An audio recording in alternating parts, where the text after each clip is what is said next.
ਅਗਲੀ ਜਿਹੜੀ ਹਰਜੋਤ ਸਿੰਘ ਜੀ ਗੱਲ ਕਰਦੇ ਜਾਈਏ, ਕੱਲ ਆਪਾਂ ਜ਼ਿਕਰ ਕਰ ਰਹੇ ਸੀ ਪਾਕਿਸਤਾਨ ਦੇ ਵਿੱਚ ਇੱਕ ਕੇਬਲ ਕਾਰ ਆ, ਉਸ ਦੀ ਕੇਬਲ ਟੁੱਟਣ ਦੇ ਕਰਕੇ ਬੱਚੇ ਤੇ ਕੁਝ ਅਡਲਟ ਆ ਉਸ ਦੇ ਵਿੱਚ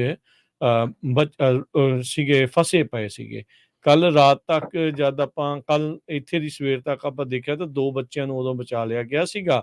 ਹੁਣ ਕਹਿੰਦੇ ਵੀ ਉੱਥੋਂ ਦੀ ਆਰਮੀ ਕਮਾਂਡੋਜ਼ ਨੇ ਇਹ 900 ਫੁੱਟ ਉੱਚੇ ਕੇਬਲ ਕਾਰ ਦੇ ਵਿੱਚ ਜਿਹੜੇ ਬੱਚੇ ਫਸੇ ਸੀ, ਉਹਨਾਂ ਨੂੰ ਇਵੈਂਚੁਅਲੀ ਬਚਾ ਲਿਆ ਹੈਗਾ। 7 ਨਿਆਣੇ ਤੇ 1 ਅਡਲਟ 12 ਘੰਟੇ ਤੱਕ ਵਿੱਚ ਉਹਦੇ ਲਟਕਦੇ ਜਿਹੜੇ ਉਹ ਰਹੇ। ਬਹੁਤ ਤੇਜ਼ ਹਵਾਵਾਂ ਜਿਹੜੀਆਂ ਕਹਿੰਦੇ ਚੱਲ ਰਹੀਆਂ ਸੀ, ਪਰ ਉੱਥੇ ਹੈਲੀਕਾਪਟਰਸ ਦੀ ਮਦਦ ਦੇ ਨਾਲ ਇਹਨਾਂ ਸਾਰਿਆਂ ਨੂੰ ਉੱਥੇ ਬਚਾ ਲਿਆ ਗਿਆ ਹੈਗਾ ਆ। ਸੋ ਕਹਿੰਦੇ ਵੀ ਜਿਹੜੇ ਉੱਥੇ ਦੇ ਚਸ਼ਮਦੀਦ ਗਵਾਹ ਆ, ਉਹ ਦੱਸਦੇ ਆ ਵੀ ਇੱਕ ਪਰਿਵਾਰ ਦੇ ਵੱਲੋਂ ਜਦੋਂ ਨਿਆਣੇ ਨੂੰ ਇਸ ਕੇਬਲ ਕਾਰ ਦੇ ਵਿੱਚ ਬਿਠਾ ਕੇ ਸਕੂਲ ਨੂੰ ਤੋਰਿਆ ਗਿਆ ਸੀਗਾ, ਤੇ ਉਸ ਤੋਂ ਬਾਅਦ ਦੇ ਵਿੱਚ ਇੱਕ ਬੜਾ ਵੱਡਾ ਜ਼ੋਰਦਾਰ ਆਵਾਜ਼ ਜਿਹੜੀ ਉਹ ਆਈ ਤੇ ਲੋਕਾਂ ਦੇ ਚੀਕਾਂ ਦੀ ਆਵਾਜ਼ ਆਉਣੀ ਸ਼ੁਰੂ ਹੋ ਗਈ।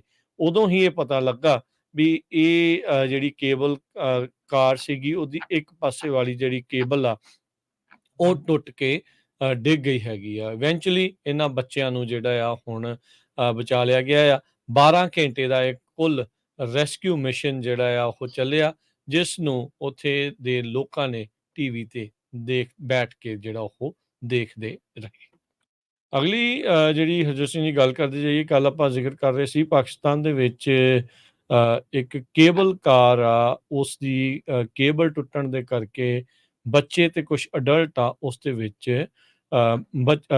ਸੀਗੇ, ਫਸੇ ਪਏ ਸੀਗੇ। ਕੱਲ ਰਾਤ ਤੱਕ ਜਦ ਆਪਾਂ ਕੱਲ ਇੱਥੇ ਦੀ ਸਵੇਰ ਤੱਕ ਆਪਾਂ ਦੇਖਿਆ ਤਾਂ 2 ਬੱਚਿਆਂ ਨੂੰ ਉਦੋਂ ਬਚਾ ਲਿਆ ਗਿਆ ਸੀਗਾ।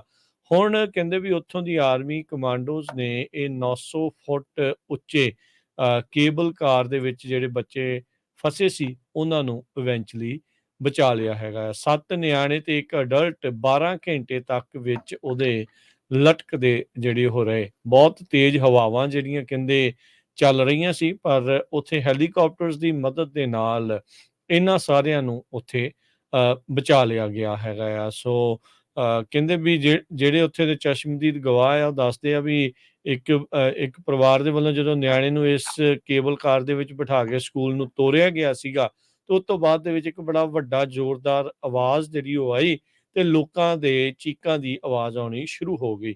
ਉਦੋਂ ਹੀ ਇਹ ਪਤਾ ਲੱਗਾ ਵੀ ਇਹ ਜਿਹੜੀ ਕੇਬਲ ਕਾਰ ਸੀਗੀ, ਉਹਦੀ ਇੱਕ ਪਾਸੇ ਵਾਲੀ ਜਿਹੜੀ ਕੇਬਲ ਆ, ਉਹ ਟੁੱਟ ਕੇ ਡਿੱਗ ਗਈ ਹੈਗੀ ਆ। ਇਵੈਂਚੁਅਲੀ ਇਹਨਾਂ ਬੱਚਿਆਂ ਨੂੰ ਜਿਹੜਾ ਆ ਹੁਣ ਬਚਾ ਲਿਆ ਗਿਆ ਆ। 12 ਘੰਟੇ ਦਾ ਇੱਕ ਕੁੱਲ ਰੈਸਕਿਊ ਮਿਸ਼ਨ ਜਿਹੜਾ ਆ ਉਹ ਚੱਲਿਆ, ਜਿਸ ਨੂੰ ਉੱਥੇ ਦੇ ਲੋਕਾਂ ਨੇ ਟੀਵੀ ਤੇ ਬੈਠ ਕੇ ਜਿਹੜਾ ਉਹ ਦੇਖਦੇ ਰਹੇ।